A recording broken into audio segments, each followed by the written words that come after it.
So hey guys, സർവമായ മൂവിയുടെ review ആണ് ഞങ്ങളിവിടെ തരുന്നത്. ഞങ്ങൾ ഇന്നലെയാണ് കണ്ടത്. ഇന്നലെ രാത്രി ഏതാണ്ട് എത്ര മണിയായിരുന്നു, ഒരു 6 മണിയുടെ ഒരു ഫിലിമാണ് നമ്മൾ കണ്ടത്.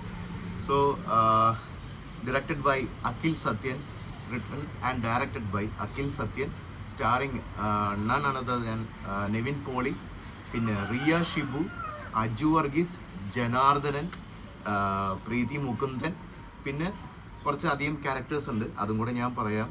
അപ്പോൾ ഇതിനിടയിൽ എനിക്ക് ഇഷ്ടപ്പെട്ടോ എന്ന് ചോദിച്ചാൽ എനിക്ക് ഭയങ്കര ഇഷ്ടപ്പെട്ടു, വളരെ ഇഷ്ടപ്പെട്ടു.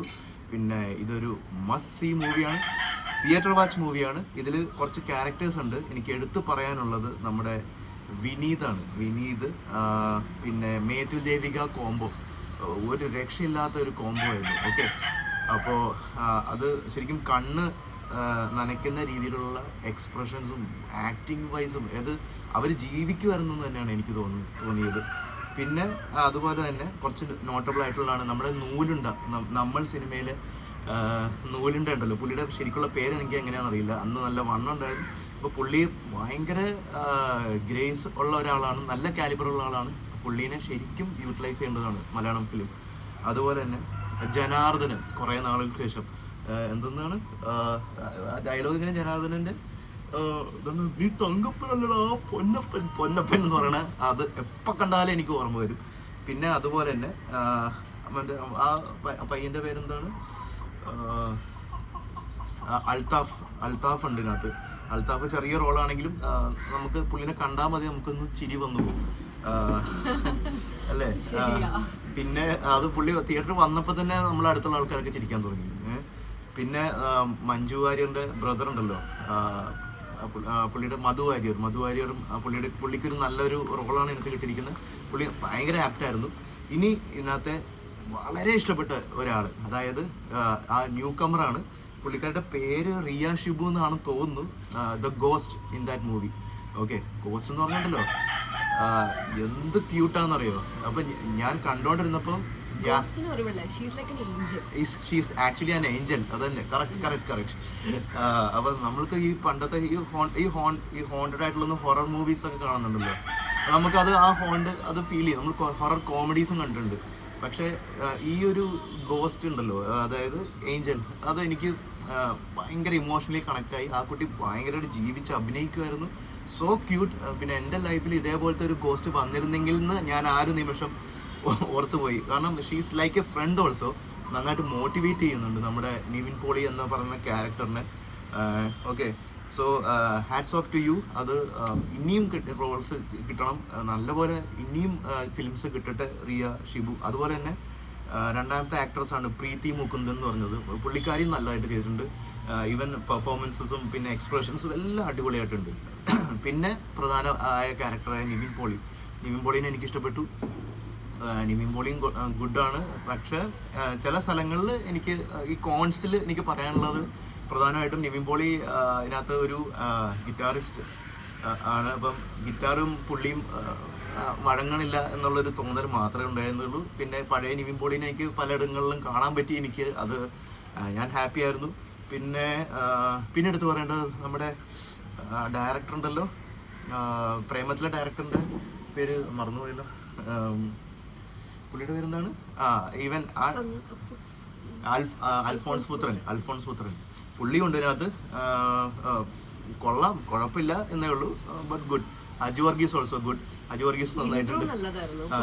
പുള്ളിയുടെ ആരുടെ അൽഫോൺസ് പുത്രൻ ഇനീഷ്യൽ നല്ലതായിരുന്നു. ഇനീഷ്യൽ ടോക്ക് നല്ലതായിരുന്നു. പിന്നെ ഒന്ന് ട്രാക്ക് വിട്ടുപോയി. ഇത്രയാണ് എനിക്ക് പറയാനുള്ളത്.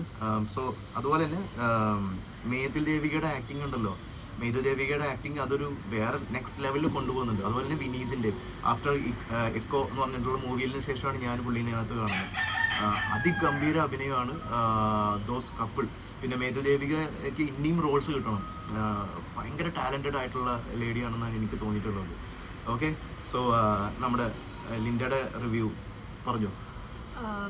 ജെൻസി കിഡ്സിന്റെ പാരൻസ് എങ്ങനെയായിരിക്കും അതുപോലെയാണ് ആ രണ്ട് കോംബോ, വിനീതും മേതുൽ ദേവികയുടെയും കോംബോ ഏകദേശം ഡിസൈൻ ചെയ്തിട്ടുള്ളത് കറക്റ്റ് ആയിട്ടുണ്ടെന്ന് തോന്നുന്നു. പിന്നെ എനിക്ക് മൂവി വളരെ ഇഷ്ടപ്പെട്ടു. വളരെ ഒരു ഫീൽ ഗുഡ് മൂവിയാണ്. നമുക്ക് പോയിട്ട് ഒന്ന് ഓക്കെ റിലാക്സ് ചെയ്ത് ചില്ല് ചെയ്ത് ഹാപ്പി ആയിട്ട് പോകാൻ. അതിനകത്ത് എന്തെങ്കിലും ഒരു വയലൻസോ അല്ലെങ്കിൽ എന്താ പറയുക ആവശ്യമില്ലാത്ത കണ്ടൻറ്റോ ഒന്നുമില്ല. നമുക്ക് കാണുക, കുറേ ലൈഫിലേക്ക് വേണ്ട കുറേ മെസ്സേജസ് ആ ഗോസ്റ്റ് തന്നെ പറയുന്നുണ്ട്, കുറേ കാര്യങ്ങൾ പറയുന്നുണ്ട്, കവർ ചെയ്യുന്നുണ്ട്. അപ്പോൾ അങ്ങനെയൊക്കെ നോക്കുമ്പോൾ ശരിയാണ്, നല്ലൊരു മൂവിയാണ്. നമ്മളെന്തായാലും മസ്റ്റ് വാച്ച് ആയിട്ട് എല്ലാവരും കുടുംബസമേതം പോയി കാണാൻ പറ്റുന്ന ഒരു മൂവി. അങ്ങനെ ഒരു മൂവി വന്നിട്ട് കുറച്ച് കാലമായില്ലേ. അപ്പോൾ എല്ലാവർക്കും പോയി കാണാം, തിയേറ്ററിൽ പോയി കാണേണ്ട മൂവിയാണ്. പിന്നെ എനിക്ക് എടുത്തു പറഞ്ഞ് വളരെ നമുക്ക് ക്ലോസ് ആയിട്ട് തോന്നിയ ക്യാരക്ടർ റിയ ഷിബുവിൻ്റെ ക്യാരക്ടറാണ്. അത് വളരെ ലൈറ്റായിട്ട് ഉപദേശമാണോ മോട്ടിവേഷനാണോ എന്ന് ചോദിച്ചാൽ മോട്ടിവേഷനായിട്ട് ഫീൽ ചെയ്യില്ല. പക്ഷേ ലൈഫിലെ പല ഇൻസിഡൻറ്റുകളിലും നിവിൻ പോളിക്ക് കുറേ കാര്യങ്ങൾ കമ്മ്യൂണിക്കേറ്റ്, അതായത് സിനിമ കമ്മ്യൂണിക്കേറ്റ് ചെയ്യാൻ ശ്രമിക്കുന്നുണ്ട്. അതായത് ഇത് ഹീറോയുടെ അടുത്ത് മാത്രമല്ല, ടു ദ എൻറ്റയർ കമ്മ്യൂണിറ്റി, ആ തിയേറ്ററിലുള്ള എല്ലാവരോടും കുറേ നല്ല നല്ല കാര്യങ്ങൾ. ഇപ്പോൾ ദൈവത്തെ കണ്ടിട്ടില്ലാലോ എന്ന് ചോദിക്കുന്ന പല ആൾക്കാർക്കും അവിടെ ഒരു മറുപടി ഉണ്ട്. അതുപോലെ പലതും പല കാര്യങ്ങൾ ലൈഫിലെ നമ്മളെല്ലാവരോടും ഗ്രഡ്ജ് വെച്ചിട്ട് എന്തിനാ മുന്നോട്ട് പോകുന്നത്, നമുക്ക് ഫീൽ ഗുഡായിട്ട് ഇരിക്കണമെങ്കിൽ ലൈറ്റായിട്ട് ഇരിക്കണമെങ്കിൽ എല്ലാവരോടും ഫൊഗീവ് ചെയ്യുന്നതല്ലേ നല്ലത്. അങ്ങനെ കുറേ കാര്യങ്ങൾ അതിനകത്ത് കവർ ചെയ്യുന്നുണ്ട്. സോ എനിക്ക് ആ ക്യാരക്ടറാണ് ഭയങ്കരമായിട്ട് ഇഷ്ടപ്പെട്ടത്. ഒരു നല്ല മൂവിയാണ്, എല്ലാവരും പോയി കാണുക. ഓക്കെ, അപ്പോൾ ഞങ്ങൾക്ക് എല്ലാവർക്കും ഇഷ്ടപ്പെട്ടു. പിന്നെ ചെറിയൊരു ബ്രേക്ക് ഉണ്ടായി ഈ ഒരു ചാനലിൽ. കുറച്ചധികം ഡിലേ ആയി. ആക്ച്വലി ഞങ്ങൾ കുറച്ച് ബിസി ആയിരുന്നു. പക്ഷേ എനിക്കൊരു ചാനലുണ്ട്, അമ്മച്ചിയും കൊച്ചുമക്കൾ എന്ന് പറഞ്ഞൊരു ചാനലുണ്ട്. അതിനകത്ത് ഞാൻ ഭയങ്കര ആ ഒരു ചാനൽ റണ്ണിങ് ആയിരുന്നു. ഈ ഒരു ചാനൽ കുറച്ചധികം ഡിലേ വന്നുപോയി. ഇനി ഉണ്ടാവാണ്ടിരിക്കാൻ ശ്രമിക്കുന്നതായിരിക്കും. ആകെ കുറച്ച് സബ്സ്ക്രൈബേഴ്സേ ഉള്ളൂ. അപ്പോൾ അവർ കുറച്ച് പേര് കാണുന്നുണ്ട്. അപ്പോൾ അവർക്ക് വേണ്ടിയാണ് ഞാൻ പറയുന്നത്. മറ്റുള്ളവർക്ക് ഇത് ആദ്യമായിട്ട് കാണുവാണെങ്കിൽ ഈ ഒരു ചാനൽ സബ്സ്ക്രൈബ് ചെയ്യുക, ഞങ്ങളെ സപ്പോർട്ട് ചെയ്യുക. ഞങ്ങൾ ഇനിയും കുറച്ച് വെറൈറ്റീസ് ഒക്കെ പ്ലാൻ ചെയ്യുന്നുണ്ട്. If you guys are okay, ഞങ്ങളുടെ അമ്മച്ചിയും കൊച്ചുമക്കൾ എന്ന് പറഞ്ഞ ചാനലും സബ്സ്ക്രൈബ് ചെയ്യാം. അതിനകത്ത് വ്ളോഗ്സ് വരും, ഫിലിംസ് വരും, റീൽസ് വരും, ഷോർട്സ്, അങ്ങനത്തെ കുറേ പരിപാടികളുണ്ട്. ഫുള്ളി എൻ്റർടൈൻമെൻറ്റ് ബേസ്ഡ് ആണ് നമ്മുടെ ചാനലെല്ലാം.